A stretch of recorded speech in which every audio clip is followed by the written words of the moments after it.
while your day is winding down.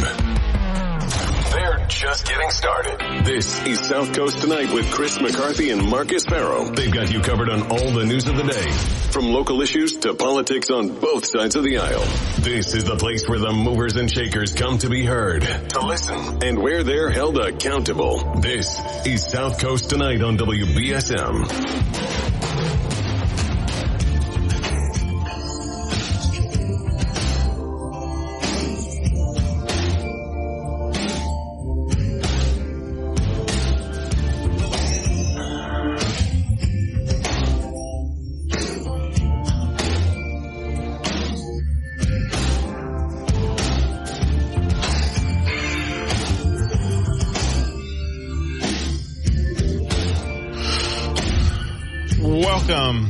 Welcome back to South Coast Tonight. I'm Marcus Farrow, 508-996-0500. We've got some calls on the line. Let's get to them.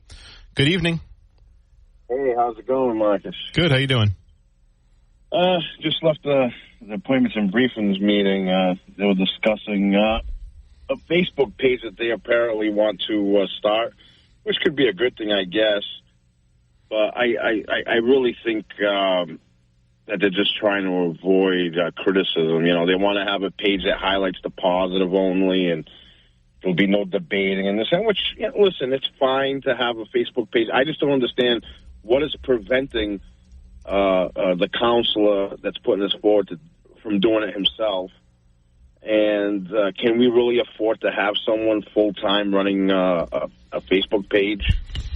I'm sure the people that are working at the clerk's office, in the city council chamber, aren't going to want to add that on to their already busy tenure. You know what I mean? What they're doing every day. Yeah. So I don't know. I'm not sure. Here's the thing.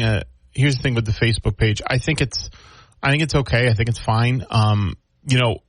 Each of the 11 members of the city council also have or should have their own social media presence as well. Right, and they're able to, and they've been a little bit more active with press releases as of late. But the only thing is that is it going to be, the one concern I would have is it going to be just a statement of here's what we did today, here's what we covered, because you can't necessarily have, it's supposed to be 11 people who are each serving in a different office, right? So you can't have, we, the city council, believe that Mayor Mitchell is wrong about this. I think that would probably be a misuse of the platform, you know. But if it's like just to let people know that there's stuff going on, like here's appointments and briefings. We got it tonight at 7. We've got this tonight at 8. And you can watch. Yeah, or if they start streaming meetings, like here you can stream the whatever meeting here. I think that's a useful application for it. But if it's to like sort of counteract the narrative maybe, or to like work. The sense that I got is, they're more worried about, and I'm with you. It should be just that, putting out the facts, but to be a tit for tat and all that. See, it's not an appropriate place for it. They have access to social media now if they want to do that on their own, where they're accountable for their own actions. I don't know if this can work in this city. I don't know. Maybe it might be a positive thing. I hope they give it a shot or whatever. But how you run it. From what I'm hearing, it's like a full-time job doing such a thing. So, do we now hire another personal friend of someone? So we'll see how that all goes. But I personally just, if you want to put something out, you guys have access to all the media in the world. You have Facebook, you have Twitter, you have all that. I think that just the person that's bringing it forward is trying to stay away from being criticized. They just want to put out the positive and they don't want to hear the negative, but that's not how. Well, I think that's a job for, I think that, again, that should be a job for each counselor in their respective office to do with their own social media presence. I don't think having a government run, Facebook page for 11 different people who are serving in 11 different offices, posting stuff that's with sort of this, with like, in this, I mean, I guess they could if they, the only way they could do that, I guess, if they pass a resolution, like they do that sometimes. But I think on a regular basis, that's the only way I think that it would be appropriate is if they're going to say something as a body, they usually do that by passing resolutions, right? And so if they're going to, I guess, post those, they can. But if it's like every day, like some opinion post about this, that, and the other thing, I don't think that's an appropriate application. Once again, Linda Moret is still continuing her childish behavior. She for the better part of the meeting, she was too occupied taking videos of Gilly and taking pictures of him and his pictures. But I find that to be very childish. So look out for the video. I'll be posting it up in a little while. But it was nice talking to you, Marcus. Yeah, absolutely. Thanks for the call, Carlos. I appreciate it. You as well. 508-996-0500. Good evening. Hey, good evening, Marcus. I wanted to talk about the Fox settlement, but there's an interesting, the last caller's point. What would you think of a social media site that was kind of similar to C-SPAN that was, purportedly nonpartisan, funded independently, and it would have official sites with no opinion part of it, unlike Facebook. It would allow the counselors to rant and rave on Twitter or Facebook, but it would have official. You shouldn't have any official. I don't even like the police having an official Facebook page. I'd like to see a kind of an independent social media, not so interactive, where elected officials the police department officials could post. Police department's a little bit different because they have one chief executive. They have that guy writes the policies. And, that's at the behest of the mayor. I actually think that's a little different. And they have a clear, objective, basically in the interest of public safety, right? But they want to make everything safer. How often are they updated? If you look at the local police Facebook page, first of all, I'm just not that crazy about Facebook anyway, as an official Facebook sucks. avenue. I hate Facebook. I don't have one. I don't actually have one. Yeah. I don't have one. So anyway, and if you're not I'm not signed up. So when I look at somebody's website or even a commercial website, I'm kind of limited in what I can see. But going back to the why I called, what you were talking about last hour before your break, my first question is: so the original lawsuit was for $1.6 billion by Dominion for damages, and so the settlement was almost half that. So my first question, why, normally that's kept under wraps. Did both sides agree to release that information, or was it a leak, or do you know? Yeah, I'm not sure. The thing is with Dominion too, is because you kind of figure they want to go to trial with this. I think they have a pretty strong case. And it feels like more of a reputational thing. It is worth noting, however, that Dominion was fairly recently purchased by a hedge fund. And no kidding. A $787 million settlement would be, I think, considered an ROI, probably, based on what the company might be worth. I don't think it's worth more than that. Did that hedge fund finance the litigation expenses? They may have. They may have. That's certainly ethical in today's world, right? Yeah, I don't see. I don't. You're right.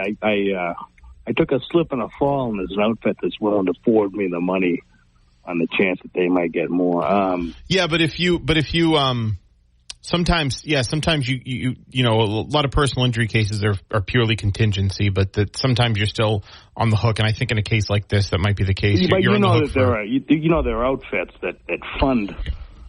They'll give an advance payment. Sure, but the point I'm trying to make, if they think it's a good case, and they'll say, we'll get the settlement. You'll get this. Yeah. The point is that there's, even if it's a contingency case, there still might be litigation costs that they have to incur. Yeah. It must have been very expensive. So they obviously, Fox didn't want the exposure, and that's a big settlement if it's a true. Nobody seems to be they didn't want because if they didn't want the jury trial and airing all their dirty laundry that hasn't already been aired in the discovery, right? If they lose, first of all, it's a landmark precedent-setting case that I'd imagine would go all the way to the Supreme Court.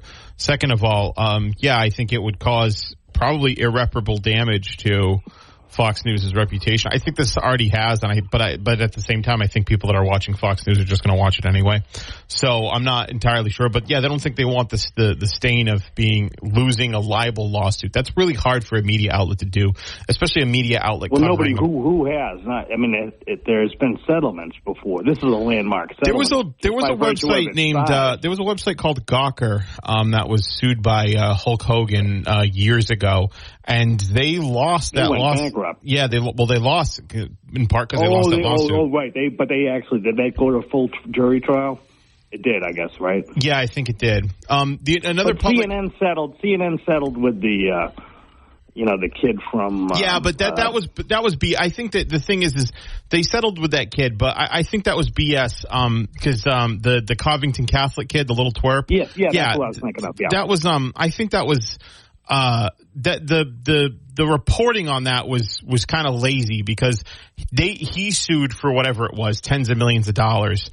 They said lawsuit reached in this case, but I've seen settlement reached. I've seen a lot of legal analysis that suggests that basically it probably was more or less a nuisance fee payment, and it was probably in the tens of thousands of dollars. It probably wasn't the amount. Well, we don't know. So I mean that's what I'm saying. Yeah. But so this settlement case, and I'd argue the difference is that kid was a private citizen.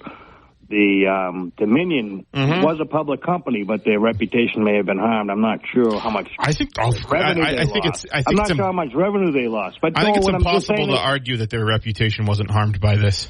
No. What I meant was their reputation was kind of a vague thing. Their loss of potential revenue was where the damages were. But so what I'm saying is this settlement is landmark just by the nature of its size, right? So this is going to put all media companies on notice, I would think, and it's going to put all potential plaintiffs on notice too. That you can if you can sue and get discovery, right? If you have some legitimate claims. Yeah, you can, but I think this was a unique circumstance. I don't think this was unique. You think Fox is the only news outlet that does this kind of thing? This particular thing, yeah. I mean, they literally were. Yeah. No, nobody went after Dominion, but there are news outlets that do things that are, less than reputable, and we certainly know that, I'd wonder how many of them. The Veritas Project went in and was and heard what what they were saying behind the scenes at CNN.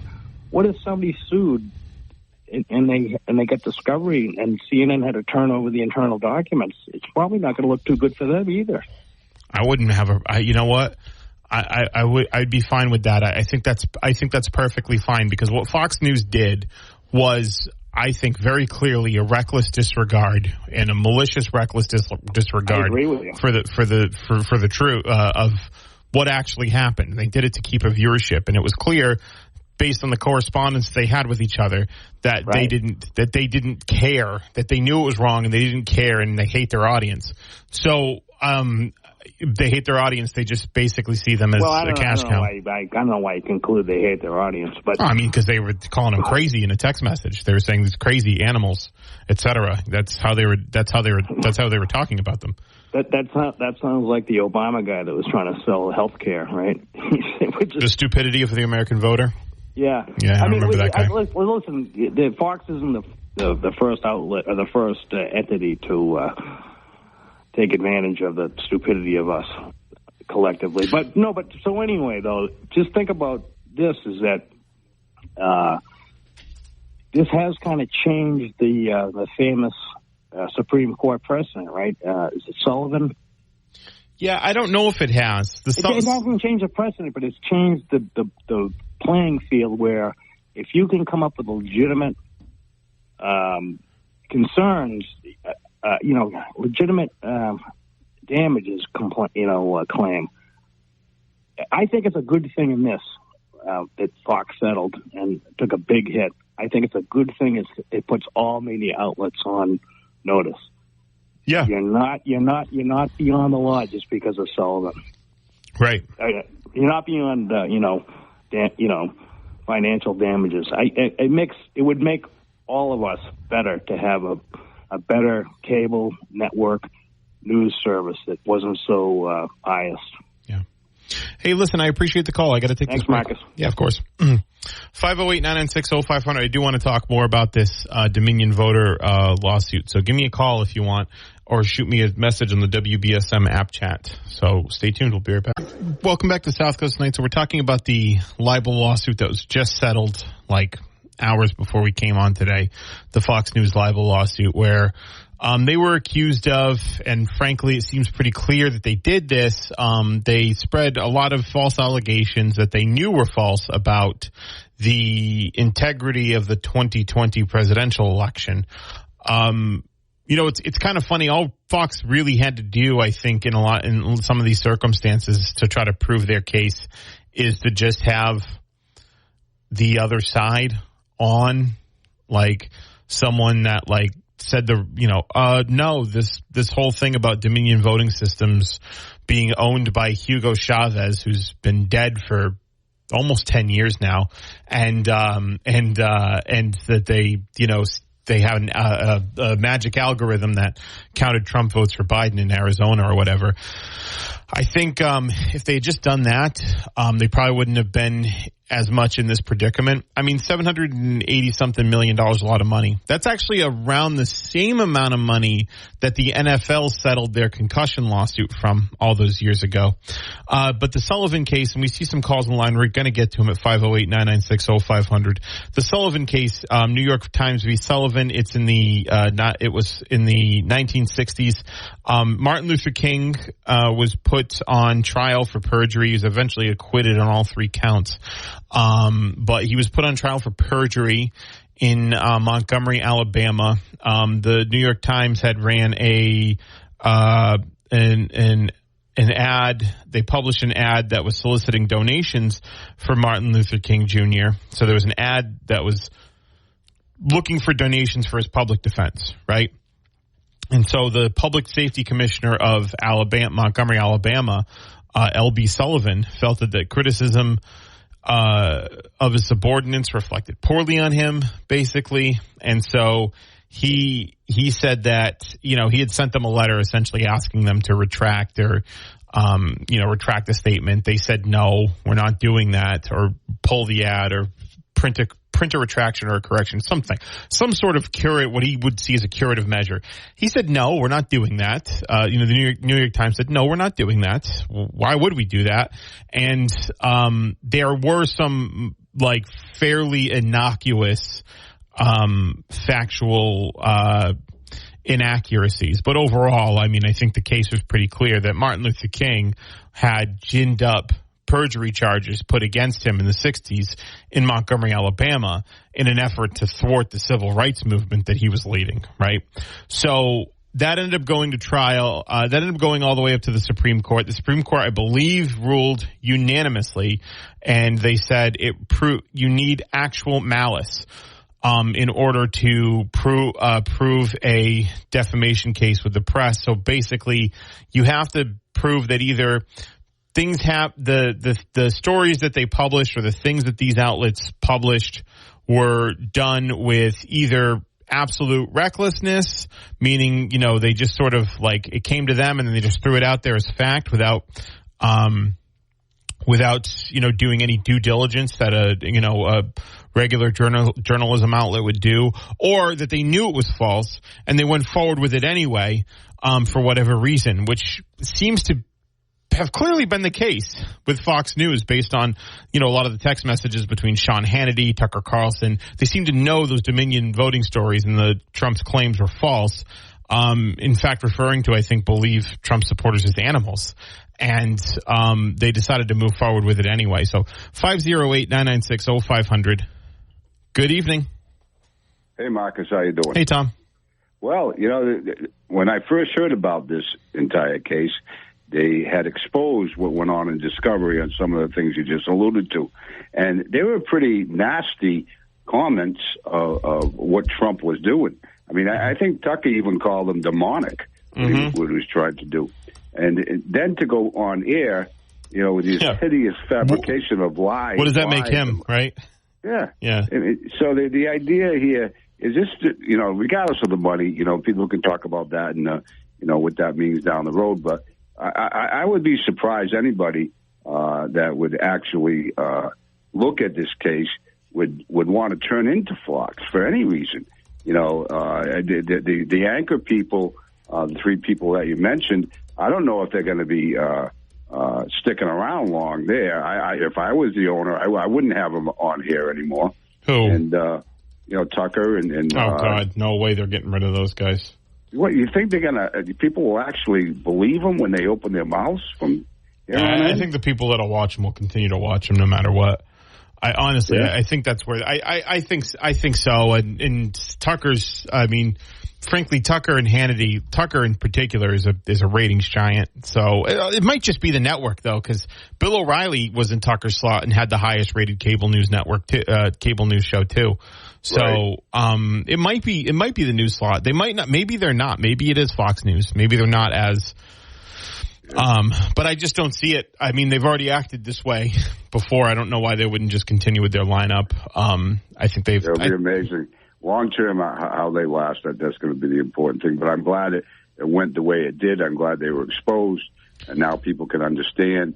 When they try to influence, and this is the biggest thing, they tried to influence our democracy with lies. That voting machine company did an excellent job throughout the nation. And for them to attack it the way they did was an attack on our democracy. Yeah. And that's what they have to remember. Yeah, I firmly believe that Trump and them are 100% responsible for what happened on January 6th.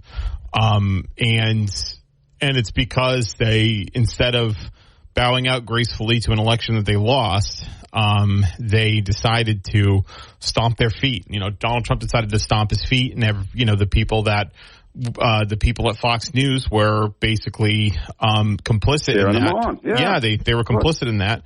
They were in a lot by letting him do that. And this whole thing that they had to report on this, right? You don't have, because the president is saying this. The way they presented it is as if it were a fact. They didn't bother to present any evidence on the other side of that argument, which is kind of ridiculous anyway. It's like, but they didn't actually have to move forward with it at all, right? There was no obligation for them to move forward with it, especially move forward with it in the way that they did. And so, I think it would have been a lot of people. There's a lot of legal experts that were saying it was pretty clear that Dominion had a very strong case. And in fact, talking about Discovery and all that, there was a summary judgment against Fox News basically on the facts. There was a summary judgment that said that these claims were false. The claims that they were peddling were false. So they didn't even have to prove that at trial, Dominion. They only had to prove basically Fox News' malice. That's all they had to prove. They didn't have to prove that the things they said were wrong, because they already did that. They already proved that it was wrong. Well, what do you think financially, as far as their advertisers are going to be considering moving forward? I think that you don't think it's going to have an effect. Depends. If they get the ratings, Mark Levin and stuff capitalism, Tom. There's money to be made. So if Fox has the highest ratings, I don't think advertisers are in a position to, unless they feel like they might. The only thing unless they feel like they might, they might be, that might hurt them in the market. It might not be profitable in the long term, but, and I think that's actually another reason why Fox News might have settled, is because, they probably don't want that that admittance of wrongdoing or proof of wrongdoing, that firm proof in terms of a verdict for wrongdoing, because that would probably damage them with advertisers. Advertisers would be advertising with a news outlet that has already proven to be recklessly peddling a false narrative. So that could have played a factor into it. But in terms of what'll advertisers do now, there's money to be made. It's the highest rated network in the country. They'll still continue to do what they do. Interesting. All right. Thanks. Have a good night. Yep. Thanks, you too. 508-996-0500. Good evening. Hey. What's up? Yeah, I think the previous caller was pretty smart. How is this going to affect the ratings? This is very important because the proxy statements will be coming up pretty quick with Fox. And Murdoch and his kid, it's all there. Now, the proxy usually is a list of salaries. I know Paul Ryan last year was $324,000. He's a board member, former Speaker of the House. Yeah. And it goes on and on. There's a lot of nice. If you read the list of board members, it's kind of nepotism, maybe, or political favors, as boards tend to be, right? Yeah. So when the proxy comes out, and just like you said, and caller about the ratings, I'd sell my stock right now. I'd cut my losses, and I think they're going to take a dip. Yeah. And if you ain't in it for the long haul, get out of Fox. Take your money. Maybe short term. I just feel like Fox News long term has done such a masterful job cornering a particular market that it would be difficult. It would be difficult I think it'd really be difficult for them to lose viewership, because to whom would they lose it? No. Would people be watching Rachel Maddow instead of Sean Hannity, or Alex Wagner instead of Sean Hannity, right? Or Chris Hayes? Hannity, no. He reminds me of, anyway, the wind blows. Hannity was he was anti-Trump until Trump won. He is anyway, the wind blows. For That's sure. Right. So is Tucker Carlson. So you know a lot about it. Tucker could go on his own, or he could take Ingram with him and a couple of others, and with some money behind him, maybe even George Soros, because they'll say anything for it. But start their own little startup company and be an independent, run around like Newsmax. They won't. Fox needs them more than they need Fox right now with this thing going on. You know what? Yeah, maybe. I'm not sure, because I think, like I said, I was just sort of talking about it with the last caller, Tom, and Tucker Carlson is the highest rated news show in the country. Bill O'Reilly, prior to Tucker Carlson being there, had the highest rated news show in the country, and it's the same exact time slot. So maybe it's the Fox. Maybe it's not the brilliance of. I'm not saying Tucker Carlson's not a dumb guy. Neither is Bill O'Reilly, but maybe it's not the brilliance of their news segments or their analysis. Maybe it's just the 8 p.m. slot at Fox News is valuable because there's a significant portion of the country that gets their news exclusively from that sort of outlet in that time period. Well, I honestly agree with everything you're saying. I just think that the ultimate... See, in voting, sometimes you elect someone and they betray the high office you trusted them to serve in. However, in this business of dog-eat-dog, I don't think that's going to happen, because the shareholders, before the shareholder meeting, they're out. All shareholders, even if you own like 10 shares, you're going to get the proxy statement. And you can, if you're a cynic or whatever, you can say, I'm selling out. The hell with giving my shares to the big guy to make the direction of the company. We'll give up our shares for the proxy, so that one man has like 10 million shares or something and controls. It's not going to happen this time. I think everybody's going to split and screw, because I think this journalism, a lack of journalism that we've been seeing, is going to reflect. And let's face it, you're in the stock market to make money, not to get into political problems. I just put my money here, General Motors or whatever. I want to see a dividend every 90 days. Mm-hmm. And that's 4 times a year. I want to see some money and a check. So they're in a big tangle. But this might, no matter how this comes out, Pyrrhic victory. I see a Pyrrhic. They might win it.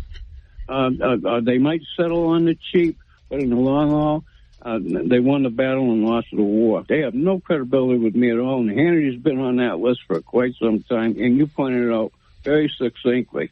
He wasn't a Trump man at all, and now he's like, I don't know, soup and sandwich. Yeah. Hey, thanks for the call. I appreciate it. Right. I got to take this break. We'll be right back. This is South Coast Tonight. Download the WBSM app and listen to us everywhere. They are our love bugs and companions. They are our pets, our family, and they make life better. When we face unexpected challenges, so do our pets. That's why we're on a mission to support people and their pets. Whether donating a bag of kibble, sharing an Instagram post of a lost cat, or welcoming a foster pet into your home, every bit of kindness counts. Visit petsandpeopletogether.org to learn how to be a helper in your community. Brought to you by Maddie's Fund, the Humane Society of the United States, and the Ad Council. To some people, the sound of a baby babbling doesn't mean much. But that's not necessarily true. By 6 months, they're combining vowels and consonants. By 9 months, they're trying out different kinds of sounds. And by 12 months, their babbling is beginning to take on some meaning. Especially if there's no babbling at all. Little to no babbling by 12 months or later is just one of the possible signs of autism in children. Early screening and intervention can make a lifetime of difference and unlock a world of possibilities. Take the first step at autismspeaks.org. One's on the left, the other on the right. But they're both ready to call it right down the middle. More of Marcus and Chris on South Coast Tonight, here on WBSM. Hey, welcome back to South Coast Tonight. I'm Marcus. 508-996-0500 is how you can join me. We're talking about the Dominion voting machine, voting systems versus Fox News case that was announced that was settling. They were ready to go to trial, and then in the 11th hour, they settled. I've seen, honestly, most of the legal analysis of this case has said that Dominion had a really strong case because it is difficult to prove liable in these particular circumstances. You know, again, there has to be actual malice, knowing it's false. Well, another interesting libel case is Jesse Ventura, actually, and he got a flack for this, and I don't think he deserved it. From the conservative community mostly, and I don't think he deserved it. And he never apologized. He said, no, I should be apologized to, actually. So Chris Kyle, if you'll remember, was a sniper, I think considered to be like one of the deadliest snipers in American history. 100 and some odd confirmed kills, something like that. He was the subject of the book, American Sniper, which was also a very good movie that was starring Bradley Cooper as Chris Kyle, and it was directed by Clint Eastwood. I thought it was really good. I enjoyed the movie very much. I think a lot of people did.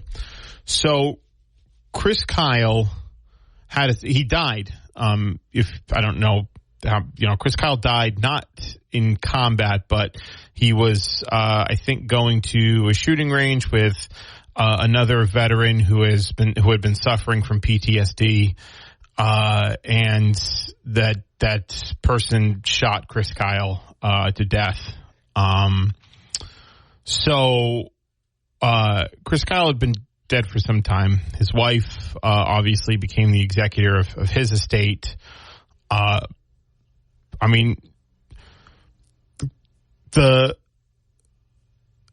But in Chris Kyle's book was a story about how he confronted Jesse Ventura, and it was basically saying that Jesse Ventura said some stuff that was disrespectful to people who served in the armed forces. And he asked Jesse Ventura to apologize, and Jesse Ventura said no, and then he beat him up in front of everybody. It was something like that, right? Jesse Ventura then sued the estate of Chris Kyle, because Chris Kyle had been dead. Maybe the lawsuit started while Chris Kyle was alive, and he continued it through to even after his death, which I think is totally valid. They made enough money, obviously, off the movie and the books, but he won. Jesse Ventura won that case. And so some people said, oh, he sued the wife of a widowed, a widow of a veteran and all that stuff. But the fact of the matter is, Chris Kyle and his wife were very wealthy people, and some of that wealth was made off of the fact that they had a fake story about Jesse Ventura that damaged his reputation. Chris Kyle knew it was fake, and he published it knowing it was fake. And so he successfully sued Chris Kyle's estate. Jesse Ventura sued Chris Kyle's estate and won. And that is such a high legal bar that you had to know that there was, I think pretty clear proof of actual malice, because public figures are typically, when you're talking about public figures or public organizations, there is typically a much higher bar that is set because they're public figures or public organizations. And what they want, generally the policy behind the court's jurisprudence in that regard is that they want to allow public figures to be criticized, right? They want people in the media to be able to criticize public figures without fear of being retaliated against with a lawsuit. Now, that doesn't mean that, the media can and should say things, or people in general can and should say things that are, patently untrue and say them with knowing that they're untrue. But it's still a difficult thing to prove. So there's another interesting defamation or libel case that was fairly recent that I didn't know if people knew about. 508-996-0500 is how you can get in the program this evening. We'll also take your messages on the WBSM app chat. So let's tell you what, I'm going to take a break and we'll be right back. This is South Coast Tonight. Welcome back to South Coast Tonight. I'm Marcus. 508-996-0500. We're talking about the settlement from Dominion lawsuit regarding with Fox News regarding Fox's alleged libelous coverage. I think it's pretty clear that at least some of those hosts at Fox News, just based on the text message that we saw and how they covered it, very, very clear that they put forward a story that they knew wasn't true. The thing is their argument was that they have to present that. Obviously, the president is saying that there is election fraud. That is news. Anytime the president says something, it's news, basically, right? Yeah, but they presented it in a way that, basically, in a way that basically presented it as fact. And they didn't bother to ever consider that maybe the election wasn't rigged and maybe Donald Trump actually lost the election. And so that's why they're in the predicament that they're in. So $787 million, it's not nothing. Although I imagine Fox News is, Rupert Murdoch himself is a billionaire, and Fox News is probably a multi-billion-dollar corporation. I don't know if it's going to be a big Fox Media in general. It's a multi-billion-dollar corporation, so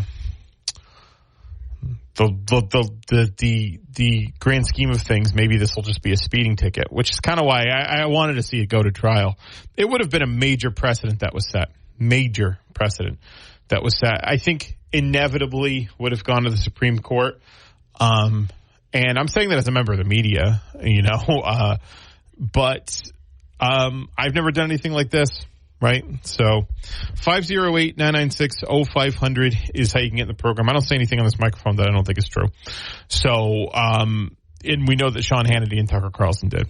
So it would have been nice to see that play out, but we'll see. Anyway, I'm here till 10.